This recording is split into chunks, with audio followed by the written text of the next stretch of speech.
శ్రీ గురుభ్యో నమ. గురు బ్రహ్మ గురు విష్ణు గురుదేవ మహేశ్వర గురు సాక్షాత్ పరబ్రహ్మ తస్మై శ్రీ గురవే నమ. సదాశివ సమారంభం వ్యాసశంకర మధ్యమాం అస్మదాచార్య పర్యంతం వందే గురు పరంపరాం. శ్రీ గురుభ్యో నమ. గణాధిపతయే నమ. ఈరోజు ఎందరో మహానుభావ శీర్షికలో ఎపిసోడు 19లో గొప్ప కళాకారు, గొప్ప గాయకుడు, మహానుభావుడు, ఆయన గురించి చెప్పుకుందాం అనుకుంటున్నాను. హిందీ పాటలకి చాలా హిందీ ఫిల్మ్ వరల్డ్లో చాలా ఫేమస్ అయిన ఆయన పేరు మొహమ్మద్ రఫీ. ఆయన కంఠమేలో ఏదో మాధుర్యం, చెప్పలేనంత మాధుర్యం. ఆయన గురించి కూడా అనుకుని సీరియస్గా ఆయన చేసినంత మొదటి పాటలు అయింది పాడుకున్నది. కానీ ఇప్పుడు అనిపించింది ఆయన గురించి ఒకసారి చిన్న ఎపిసోడ్, 1-2 ఎపిసోడ్ పెడదామని చెప్పేసి అనుకున్నాను. నాకు ఇష్టమైన పాటలతో నేను ఇప్పుడు మీ ముందరకు వస్తున్నాను. మొహమ్మద్ రఫీ గారి గురించి చిన్నగా ఏంటంటే, మొహమ్మద్ రఫీ డిసెంబర్ 24, 1924 నుంచి 31 జూలై 1980 దాకా ఆయన మన మధ్య ఉన్నారన్నమాట. ఆయన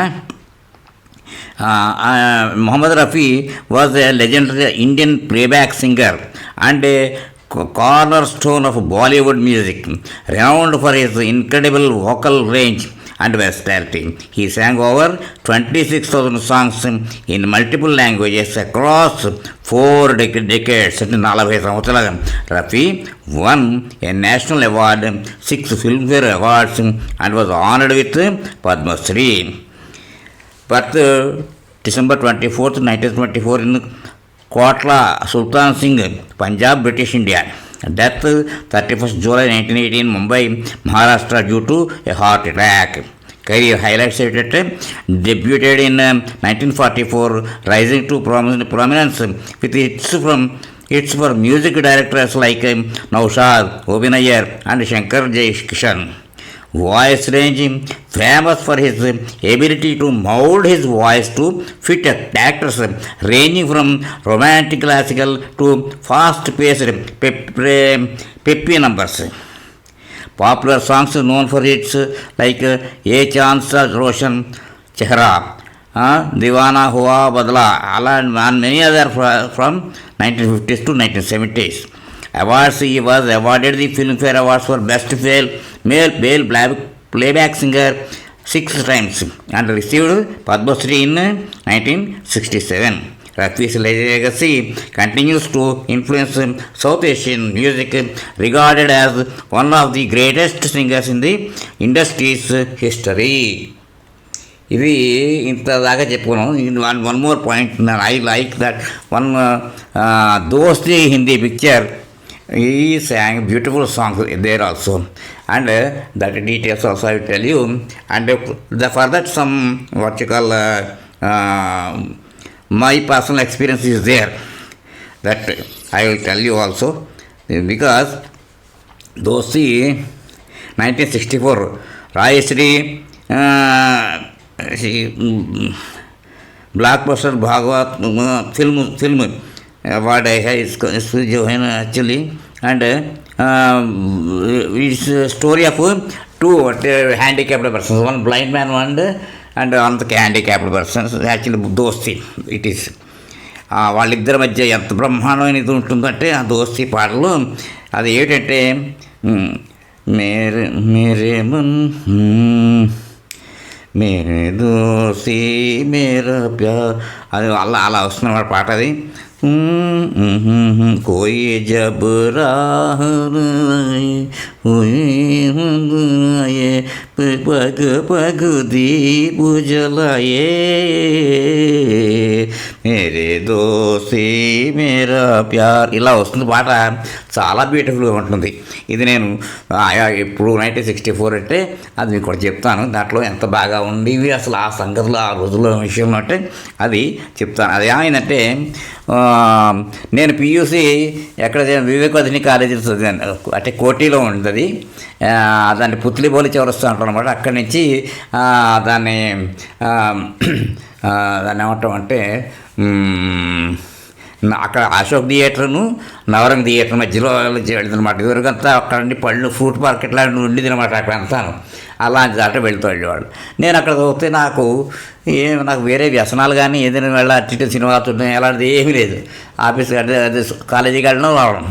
అయితే నా పక్కన కూడా ఒక వాసుదేవ అని చెప్పేసి కూర్చున్నాడు. అతను కూడా నాకు పరిచయాలు తెలియవు అతనికి. అతను ఎవరో కూడా నాకు ఇద్దరు వాసుదేవ ఫ్రెండ్స్, ఒకటి విఆర్కే వాసుదేవ్, ఇంకొకటి V Vasudeva. VRK Vasudev bank of ఇండియాలో పనిచేశాడు, తర్వాత రిటైర్ అయ్యాడు. అలాగే ఉంది, అతను తెలిసిన గారు ఉన్నాడు. ఇతను పాపం మరి ఎక్కడికి చేసాడో మరి జ్ఞాపకం లేదు. తర్వాత ఏమైపోతూ నేను తర్వాత పియూసీ తర్వాత మళ్ళీ మా ఊరు వెళ్ళిపోయాను. అప్పుడు ఏం చేశారు, పియూసీ చదువుతుండగా ఈ వి వాసుదేవరావు అన్న అతను నా దగ్గర పక్కన వచ్చింది.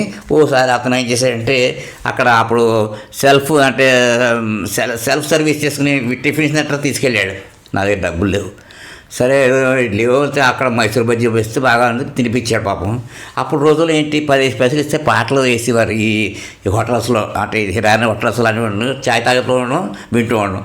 ఒకటి కాదు 2 సార్లు వేసేవారు గ్రామ్ ఫోన్ రికార్డులో పెట్టుకుని. ఆ పాట వచ్చేదాకా పాపం వినేసేసి వెళ్ళిపోయేవారు, పాటలు పాడుకునేవారు. అది నాకు తెలిసేది కాదు. సరే వింటూ కూర్చున్నాం. తీసుకెళ్ళాడు, టిఫిన్ చేసాం, అయిపోయింది వచ్చేసాం. తర్వాత ఓ రోజు అన్నాడు, దా వెంకటేశ్వర్లో అన్నాడు. ఎక్కడికయ్యా అన్నాను. పక్కనే అశోక్ థియేటర్లో దోస్తి సినిమా ఆడుతుంది. నాకు అలా చూసేవాడు కదా తప్పేది. అసలు హిందీ అంటే తక్కువ మాకు అసలు మేము పుట్టినప్పటికీ తెలుగు తప్ప హిందీ మాకు చేత కాదు, ఇంగ్లీషు తక్కువే. సరే ఆయన ఆ సినిమా తీసుకెళ్ళాడు. అశోక్ థియేటర్లో సినిమా చూస్తే దోస్తి నిజంగా ఏడ్చేశానండి ఆ సినిమా చూస్తే. ఈ పాటలు పెట్టే ఓర్తించి బ్రహ్మాండంగా ఉండిపోయింది. పబ్లిక్ కూడా విని రిసెప్షన్ చాలా బాగుండేది. ఆ పాటలకి రఫీ గారు పాడిన పాటలు చూస్తే మైండ్లో ఉండిపోయింది, అచ్చుగుద్దేసినట్టు అలా ఉండిపోయింది ప్రింట్. దాన్ని మర్చిపోయినాను. 1-2 సార్లు ఇప్పుడు ట్రై చేసి ఊరుకున్నాను. ఎప్పుడు రికార్డింగ్, నాకు ఇప్పుడు టేప్ రికార్డులు కానీ ఏమీ లేదు, కానీ అలా వినే ఊరుకున్నాను. అది ఎప్పటి నుంచే ఉండే ఆలోచన.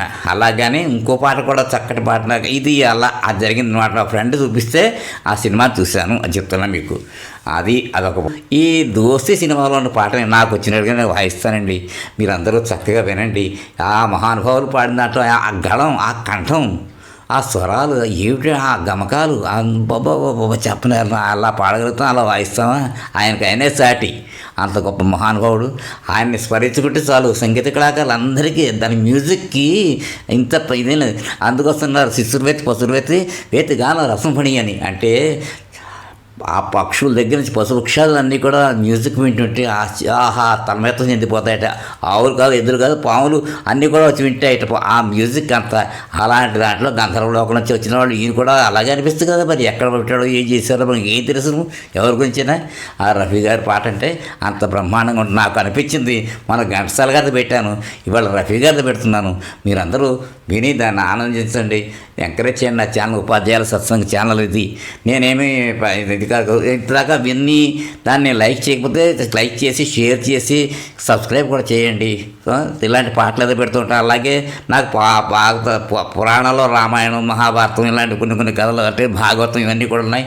దాంట్లో కూడా చెప్తాను కొన్ని వేరే సబ్జెక్ట్స్. నాకేమిటంటే మన పూర్వీకులు చాలా గొప్పవాళ్ళు. వాళ్ళు చేసింది కనీసం స్మరణ చేసుకుంటే మనకు చాలా సంతోషం అవుతుంది. ఎందుకంటే ఇది అన్నీ ఇప్పుడు అన్నీ వస్తుందంటే అంత కేవలం లబ్ధి కోసమని. మనకు అలా కాదు కావాల్సింది. మన సంస్కృతి మనం నిలబెట్టుకోవాలి.